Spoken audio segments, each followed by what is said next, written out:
नमस्कार दोस्तों, आज के इस वीडियो में हम बात करेंगे गणितीय संक्रियाओं के बारे में। इस पर आधारित प्रश्नों को हल करने के लिए पहले प्रश्नानुसार चिन्हों को परिवर्तित करना है, फिर बोडमास नियम से प्रश्न को हल करना है।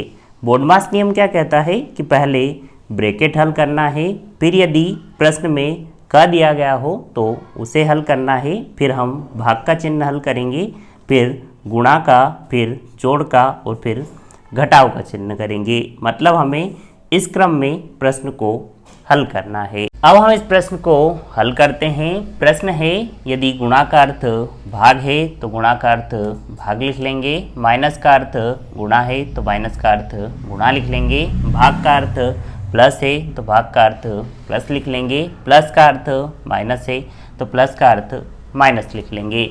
हम इस प्रकार से लिख लेंगे ताकि हमें दोबारा प्रश्न पढ़ने की ज़रूरत ना पड़े। तो क्या पूछा गया है, ब्रैकेट 3 - 15 भागित 19 ब्रैकेट बंद गुणा 8 + 6 बराबर क्या होगा। तो पहले हम प्रश्नानुसार इन चिन्हों को परिवर्तित कर देंगे। तो देखिए, माइनस का अर्थ क्या है, गुणा, तो हम यहाँ पर गुणा का चिन्ह लगा देंगे। भाग का अर्थ क्या है, प्लस, तो हम यहाँ पर प्लस का चिन्ह लगा देंगे।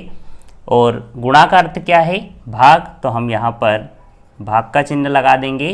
प्लस का अर्थ क्या है, माइनस, तो हम यहाँ माइनस का चिन्ह लगा देंगे। अब हम बोडमास नियम से इस प्रश्न को हल करेंगे।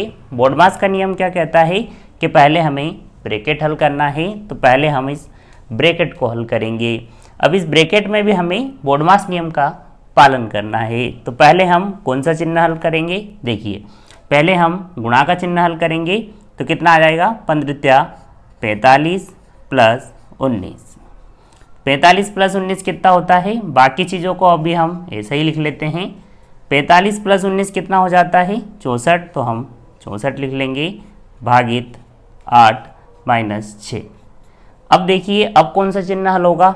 देखिए, बोडमास का नियम कहता है कि पहले भाग का चिन्ह हल करना है, मतलब पहले हम भाग करेंगे। तो कितना आ जाएगा, ये 8 × 64, मतलब 8 - 6। 8 - 6 बराबर कितना हो जाएगा, 2। तो 2 आपके इस प्रश्न का उत्तर होगा। अगला प्रश्न है, यदि ए का अर्थ प्लस तो हम ए का अर्थ प्लस लिख लेंगे, बी का अर्थ माइनस तो बी का अर्थ माइनस लिख लेंगे, सी का अर्थ गुणा हो तो सी का अर्थ गुणा लिख लेंगे। तो इस दिए गए प्रश्न का मान क्या होगा। तो पहले हम प्रश्नानुसार इन चिन्हों को परिवर्तित कर लेंगे। तो सी का मतलब क्या है, गुणा, तो हम यहाँ गुणा का चिन्ह लगा देंगे। ए का मतलब क्या है, प्लस, तो हम यहाँ प्लस का चिन्ह लगा लेंगे। सी का मतलब क्या है, गुणा, तो हम यहाँ गुणा का चिन्ह लगा देंगे। बी का मतलब क्या है, माइनस, तो हम यहाँ माइनस का चिन्ह लगा देंगे। अब हम इसे बोडमास नियम से हल करेंगे। तो बोडमास का नियम क्या कहता है कि पहले हमें ब्रैकेट हल करना है। तो पहले हम इन ब्रैकेट को हल कर लेंगे। तो ये कितना हो जाएगा, 10 × 40, प्लस का चिन्ह ऐसे ही लगा देंगे। ये कितना हो जाएगा, 4 × 16 - 6। अब हमें कौन सा चिन्ह हल करना है, अब हम प्लस का चिन्ह हल करेंगे। तो 40 + 16 कितने हो जाएंगे, 56 - 6, तो कितना आ जाएगा, ये 50। तो 50 आपके इस प्रश्न का उत्तर होगा। अगला प्रश्न है, यदि 10 - 30 का अर्थ 40 हो तो इन दोनों को आपस में जोड़ने पर 40 प्राप्त हो जाएगा। तो माइनस का अर्थ क्या है यहाँ पर, प्लस, तो हम प्लस लिख लेंगे। 30 + 10 का अर्थ 3 हो, मतलब इससे भाग करने पर हमें 3 प्राप्त हो जाएगा। तो प्लस का अर्थ क्या है यहाँ पर, भाग, तो हम भाग लिख लेंगे। 40 भागित 10 का अर्थ 400 हो, तो इन दोनों को आपस में गुणा करने पर 400 प्राप्त हो जाएगा। तो भाग का अर्थ क्या है यहाँ पर, गुणा, तो गुणा लिख लेंगे।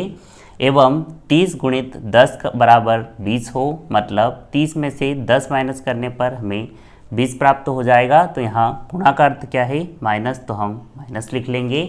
अब हम प्रश्नानुसार इन चिन्हों को परिवर्तित कर लेंगे। तो गुणा का अर्थ क्या है, माइनस, तो हम यहाँ माइनस लिख लेंगे। भाग का अर्थ क्या है, गुणा, तो हम गुणा का चिन्ह लगा लेंगे। माइनस का अर्थ क्या है, प्लस, तो हम यहाँ प्लस लिख लेंगे। प्लस का अर्थ क्या है, भाग, तो हम यहाँ पर भाग लिख लेंगे। अब हम बोडमास नियम से इस प्रश्न को हल करेंगे। बोडमास का नियम क्या कहता है कि पहले हमें ब्रैकेट हल करना है, लेकिन यहाँ पर ब्रैकेट और का नहीं है, तो अब हम भाग का चिन्ह हल करेंगे तो देखिए 2 से 2 में भाग लगाएंगे तो कितना आ जाएगा, ये 1 आ जाएगा, तो हम 1 लिख लेंगे। बाकी चीज़ों को हम अभी ऐसे ही लिख लेते हैं, गुणित 3 + 1। अब क्या कौन सा चिन्ह हल करना है हमें, गुणा का, तो हम गुणा कर लेंगे तो कितना आ जाएगा, 4 × 12, 12 + 1। अब देखिए अब क्या होगा, पहले जोड़ होगा तो हम जोड़ लेते हैं, 15 + 1 कितना हो जाएगा, 16 - 12, 16 में से 12 जाएंगे तो कितना आ जाएंगे, 4। तो 4 आपके इस प्रश्न का उत्तर होगा। अगला प्रश्न है, यदि ए का अर्थ प्लस बी का अर्थ माइनस सी का अर्थ गुणा डी का अर्थ भाग हो तो नीचे दिए गए समीकरणों में से कौन सा सही है। तो इस प्रकार के प्रश्नों में आपको विकल्प हल करके देखना है। तो पहले हम विकल्प ए को हल करते हैं। तो पहले हम प्रश्नानुसार इन चिन्हों को परिवर्तित कर लेते हैं। तो बी का मतलब क्या है, माइनस, तो हम बी का अर्थ माइनस लिख लेंगे। डी का अर्थ क्या है, भाग, तो हम भाग लिख लेंगे। ए का मतलब क्या है, प्लस, तो हम प्लस लिख लेंगे। सी का मतलब क्या है, गुणा, तो हम गुणा का चिन्ह लगा लेंगे। अब हम इसे बोडमास नियम से हल करेंगे। तो पहले कौन सा चिन्ह हल होगा, भाग का, तो हम पहले भाग करेंगे, 2 से इसमें भाग करेंगे तो कितना आ जाएगा, 2 × 6। अब कौन सा चिन्ह हल होगा, गुणा का, तो हम गुणा करेंगे, 4 × 12 आ जाएगा। 12 + 8 कितना हो जाएगा, 20, 20 में से 3 जाएंगे तो कितना आ जाएगा, 17। अपना कितना आ रहा है, 17, जबकि कितना दिखा रहा था, 15, मतलब ये वाला विकल्प गलत है, ये उत्तर नहीं हो सकता। अब हम विकल्प बी को हल करेंगे। तो पहले हम इन चिन्हों को परिवर्तित कर लेते हैं। देखिए ए का मतलब क्या है, प्लस, तो हम प्लस का चिन्ह लगा लेंगे। बी का मतलब क्या है, माइनस, तो हम माइनस का चिन्ह लगा लेंगे। सी का मतलब क्या है, गुणा, तो हम गुणा का चिन्ह लगा लेंगे। अब हम इसे बोडमास नियम से हल करेंगे। तो पहले गुणा का चिन्ह हल होगा, तो ये गुणा करेंगे तो कितना आ जाएगा, 8 × 64। देखिए अब इसको कैसे लिखते हैं, 8 + 8 - 64। अब देखिए 8 और 8 कितने हो जाएंगे, 16, 16 में से जब 64 जाएंगे, मतलब जब हम 64 में से 16 घटाएंगे तो कितना आ जाएगा, 48। लेकिन चूंकि 64 बड़ी संख्या है इसलिए इसका माइनस का चिन्ह आ जाएगा, तो कितना आ जाएगा ये, -48। तो यहाँ पर भी कितना दिखा रहा है ये, -48, मतलब विकल्प बी हमारे इस प्रश्न का उत्तर होगा, क्योंकि हमारा भी हल करने पर -48 आ रहा है और ये भी -48 दिखा रहा था। तो इस प्रकार से आपको हल करके देखना है। यदि हमारा विकल्प बी आ गया तो हम अब विकल्प सी और डी को हल करके नहीं देखेंगे, क्योंकि विकल्प बी हमारे प्रश्न का उत्तर है। तो आज के वीडियो लेक्चर में इतना ही। उम्मीद है आपको आज का वीडियो लेक्चर पसंद आया होगा। यदि पसंद आया हो तो दोस्त के साथ शेयर करें, चैनल को सब्सक्राइब करें। धन्यवाद, जय हिंद।